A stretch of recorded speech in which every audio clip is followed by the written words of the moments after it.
Hello guys, আজ আমরা বানাতে চলেছি পাস্তা। প্রথমে প্যানে জল দিয়ে তার মধ্যে তেল লবণ দিয়ে জলটা ফুটে গেলে তার মধ্যে পাস্তা দিয়ে দিতে হবে। পাস্তা দিয়ে পাস্তাটা সেদ্ধ হয়ে গেলে নামিয়ে নিতে হবে। তারপরে ঠান্ডা জল দিয়ে ভালো করে ধুয়ে নিতে হবে।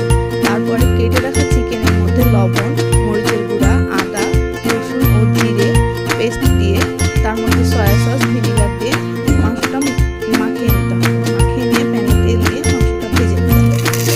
মাংসটা ভাজা হয়ে গেলে তুলে নিতে হবে। ওই তেলেই পেঁয়াজ কুচি, চেরা কাঁচা লঙ্কা, রসুন কুচি, কুচানো গাজর দিয়ে ভেজে নিতে হবে। একটু ভাজা হয়ে গেলে ক্যাপসিকাম দিয়ে ভালো মতো ভেজে নিয়ে তার মধ্যে একটু লবণ দিয়ে দিতে হবে। তারপরে টমেটোটা দিয়ে দিতে হবে। তারপরে ডিমটা দিয়ে ভেজে নিতে হবে। ভাজা হয়ে গেলে তার মধ্যে ভেজে রাখা মাংসগুলো দিয়ে দিতে হবে। তারপরে পাস্তাটা দিয়ে ভালো করে নেড়ে চেড়ে নিয়ে ভিনিগার, সয়া সস দিয়ে মিশিয়ে নিতে হবে। টেস্টি সল্ট, চিনি, ম্যাগি মশলা দিয়ে ভালো মতো মিশিয়ে নিতে হবে। মিষ্টি সস